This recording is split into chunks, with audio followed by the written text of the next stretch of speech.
Thanks a lot, and thanks for enduring the heat and the noise and all that sort of stuff and still hanging in here. I know it must be a long day and you've seen a million films, which is why you're not going to see a film from me. What I'm really interested in is how much has changed in the background to the world that we work in. And there's a lot of stuff talked about, is it politics, is it wars, is it supply chains, all this kind of stuff. I think it's something really fundamental which we have yet to come to terms with. And it's encapsulated in a sort of nerdy data point I encountered some years ago, which is this: if you are super, super careful about framing your forecasts on which you base your business, if you assign probabilities to your forecast and end dates, and they're very precise, and you consult a very broad range of information sources, and you're constantly tweaking your forecasts in the light of that new information and tweaking the probabilities. If you do all of that, then probably the furthest out we can see these days is about 400 days with any degree of actionable accuracy. If, like the rest of us, you're a little bit loosey-goosey around the forecast date, and if, like many people, including mathematicians, you don't quite understand probabilities, then it's closer to 150 days, which is one way of saying we really don't know where we're going. We don't know what's going to happen next. And when people come to me, as they often do, and say, gee, Margaret, what do you think is going to happen in America or in England or wherever, I say, I don't know. Why are you asking me? Nobody knows. We are living in an age of ineradicable uncertainty. But we're not acting as though we do in business. We're still doing forecasts. We're still amazingly doing three-year plans. And we still are obsessed with planning. And I think we're stuck in a kind of fundamental transition, which is we're still doing 20th century management, which was all about planning. And what we aren't doing is preparing for the unexpected. Because that's the only thing we can be absolutely certain about, that if you don't know what's coming, you better be very, very, very creative at being able to respond to the things that you had no idea were just about to fall on top of you. So I've been really interested, actually, my whole career, I've been really interested in how is it that artists get this? They've always understood it. And when I talk to my historian friends, they will say, if you want to see the first moment, the very first moment a profound social change began, go and look at the art. They always know. They always pick it up. It's like it's in their bloodstream. That's where you'll find where the revolution starts, or where a change in attitude starts, or where a change in engineering starts. You'll find it in what artists are writing about, thinking about, painting, doing music about. And this has really stuck with me because the first half of my career, I worked first in radio doing drama and documentaries. Then, in a surprisingly predictable route, I went to television and did drama and documentaries. And then, in a somewhat less predictable route, I moved to the United States, where I ran tech startups. And I still kept marveling at this trend I kept seeing, which was among artists, they had this incredible knack, which was that they would do something that often had a very long production cycle, especially in television, especially in film, especially in the early days of the internet, before anybody actually knew what it was or what it could do. They'd all started years earlier thinking about their subject or thinking about their business or their concept, and they'd done it ahead of time. And I kept asking myself, how do they do this? What is it that allows them to see something, to pick up something, and then to act on it, and then to get there before anybody's realized that there is a there. So I spent years working with these people and watching their habits and states of mind, and I've spent the last couple of years interviewing them. And some really fascinating patterns have started to emerge. And I talked to, artists in sort of grand classical forms, in very radical underground shapes and sizes, all over the world. The first thing is that what they do is they wander around a lot with no particular agenda. This is what the sociologist Clifford James called deep hanging out. And that completely captures it. That's what they do. They just hang out with nothing particular in mind, just noticing, picking up anomalies, weirdnesses, things that capture their imagination. Jed Mercurio schedules time to do this because he says, I don't know what the public's going to want to watch 3 years from now, but I know I have to start now. And so there's a certain part of every week in his life which is just deep hanging out. It's just horizon scanning. That's all that he does. The musician, Soweto Kinch, says that anywhere he goes, he's recording sounds. He doesn't know if he's going to use them or how he's going to use them, but he has a sort of library of sounds that capture his imagination. Jeremy Deller, who we were hearing about actually twice in presentations today, obviously gets around quite a bit, Jeremy Deller, because he has this fantastic attitude to people, which is he says, actually, I'll meet with almost anybody. He said, I don't have a particular art form. I can't paint, I can't draw, I can't write. So I need to get a sense from people of what's going on out there. What are people worried about? What are they thinking about? What's on their minds? So I'll meet, he said, with almost anybody. All of these people, they have incredible curiosity and the agency to work on it, and the agency to act on it, even when they don't know where it's going.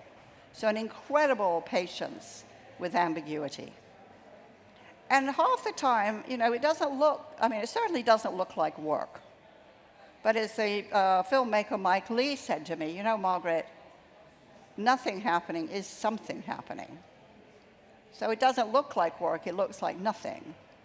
Except that slowly over time, all the sort of iron filings of noticing tend to coalesce subtly, unconsciously usually, around some kind of idea. And this is quite dangerous because there's an opportunity cost. If that is the idea, it could be terrible. If it is the idea, well, what does it mean? How long is it going to take? It's absolutely impossible to know. And there's no data to confirm or deny because there is no data of the future. There are just lots of models which may or may not be relevant or helpful or simply crazy. But at some point, the courage that allows them to wait translates into the courage to make a choice. And now they start making decisions all the time. This word, that sentence, this image, that note, that musical instrument, whatever it may be. Incredible numbers of choices, each one of which will either open up or shut down a whole line of inquiry. They're making these decisions. For many of them, it's a process of discovery. I was astounded to find out that there are a whole bunch of novelists who write enormously complicated plots. So this is people like Lee Child writing thrillers, or Murakami's novels, or a fantastic murder mystery story by the Nobel Prize winner Olga Tokarczuk.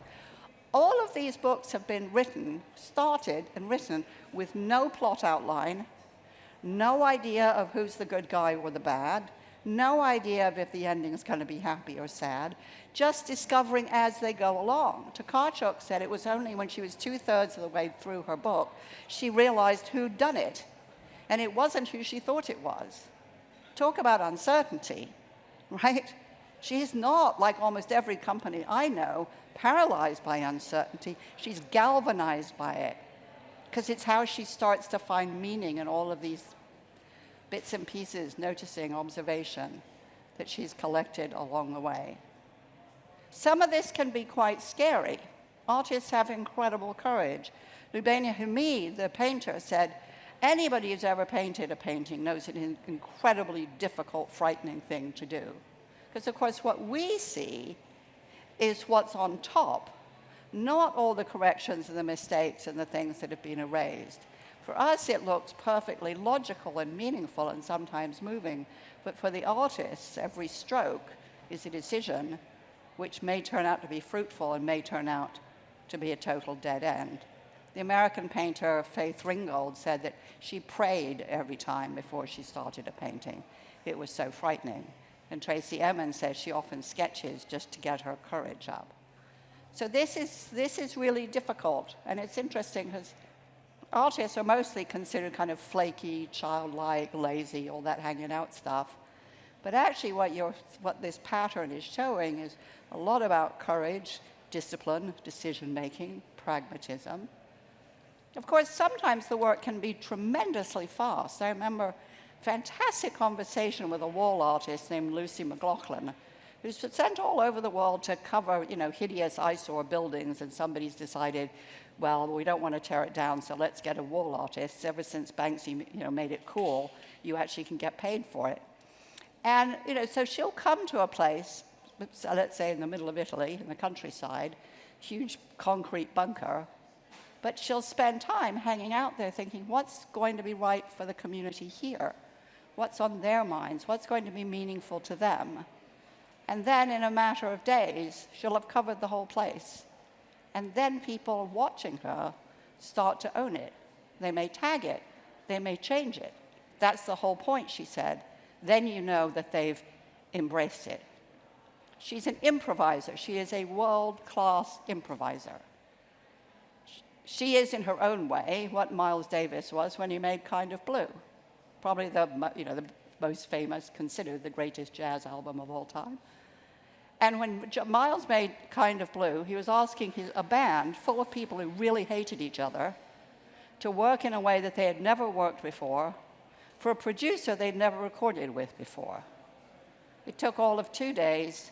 Last track took 1 take. Incredible. It isn't that there's this divine inspiration. It's that when people come to this kind of work, their head is full of all those things. They've noticed, they've heard, they've recorded, they've remembered. It's a huge coalescence of all of that hanging out. And let's not forget, all along the way, there are no guarantees, ever. Art is too personal for guarantees.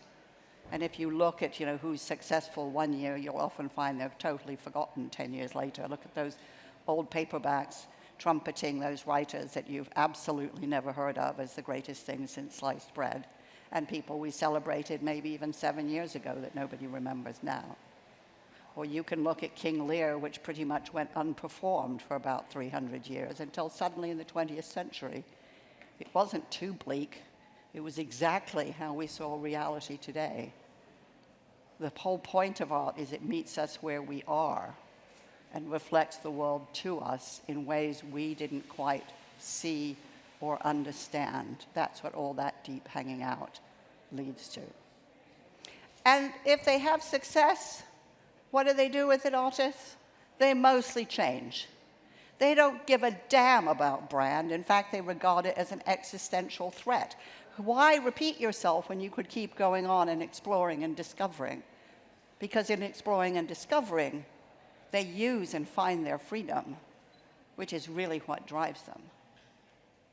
So what does that mean for the kinds of businesses that are here today?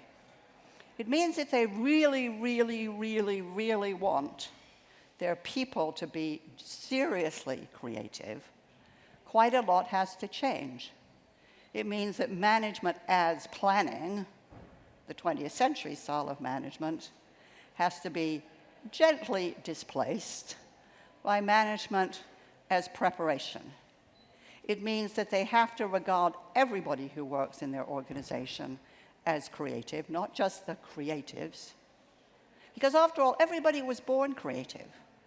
You're probably familiar with the NASA study that shows at the age of 5, when they start school, 95% of kids are rated as creative, and by the time they're finished with the education system, it's right down to 5%.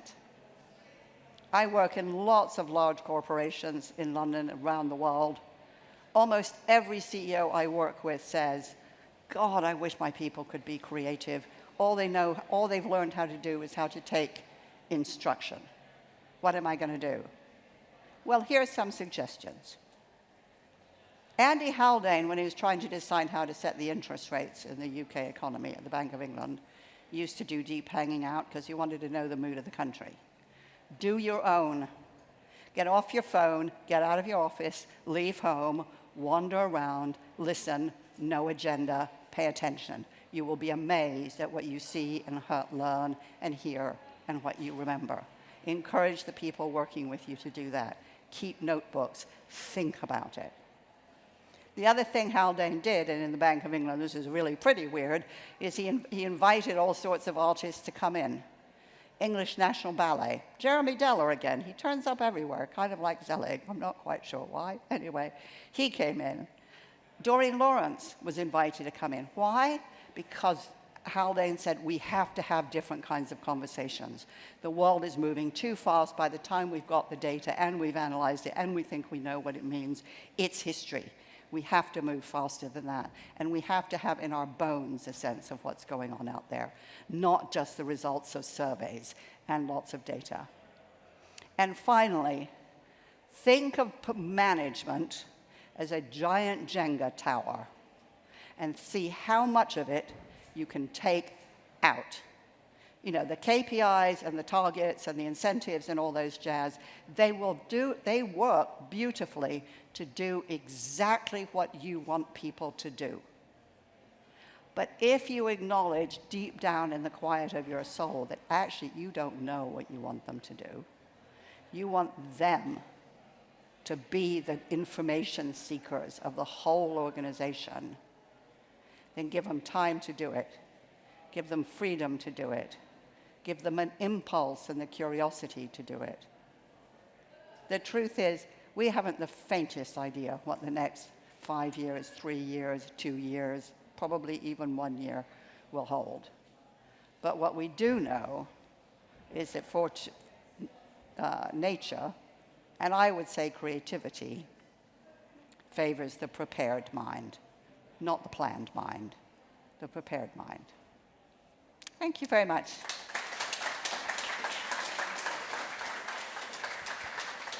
Thank you so much, Margaret. That was absolutely fantastic. We've got 2 minutes. Are there any questions?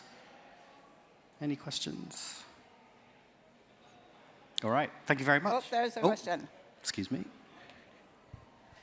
We're still thinking about the question. Is it harder in this day when everybody's stuck on their phones to have that freedom, to have that creative moment without being distracted by picking up the mobile? Definitely. Definitely. I mean, some of my CEO clients, I find this kind of ridiculous, but it works. I'll ask them to just, if they're taking a train home or a plane home or whatever, spend the first 15 minutes staring outside the window. It's very hard to do. And I'll confess, you know how I came up with this brilliant insight? I had to do it for myself, right? Because what did I do? I'd get on the train, open the laptop, and I'd think, Margaret, you're out of your mind. This is just junk. You have an hour and 15 minutes when nobody's going to interrupt you. Enjoy it and listen to your own thoughts. So definitely. One more question. Hi. Too close. You talk a lot about writers, musicians, artists creating stuff, Yeah. and obviously the pipeline from television film is very long. How important do you think it is engaging with fringe work that is much more immediate and kind of been driven by the younger generation? Yeah. Well, I think actually that's probably where you're going to see the newest stuff. I mean, the brutal truth is you're going to find the newest, freshest stuff in the poorest theaters, the most underfunded music venues, and the grimy, not necessarily grimy streets, but places that have almost no money. Now, right now in the UK, that's almost everywhere, which is kind of tragic. But, you know, you want to look for young people, marginalized groups, and places that are doing it because they can't bear not to. I went to celebrate the 10th anniversary or 10th birthday of the Para Orchestra in London last week. And this is an incredible orchestra that was set up by Charles Hazelwood with the vow that half of the musicians would be disabled, because he knew from his own daughter that disability and talent have no meaningful relationship to each other. It is the most radical classical music orchestra I've ever seen in my life. Now, that's not a big spectrum, let's be honest. But they are absolutely smashing conventions around music, around classical music. I mean, imagine they did a concert of Schoenberg, right, box office Poison, that was sold out in Bristol. They are doing something radically different, and they can do it because they're talking to different people and having very different conversations about what does it feel like to be alive today. And the thing that's been so fascinating watching this trajectory is that the more they do, the more radical they become. The more successful they become, the more they feel not, oh, let's bet in the brand. The more they're thinking, right, we've been given a license to disrupt further. And I've been given a license to step down now. So thank you very much. Cheers.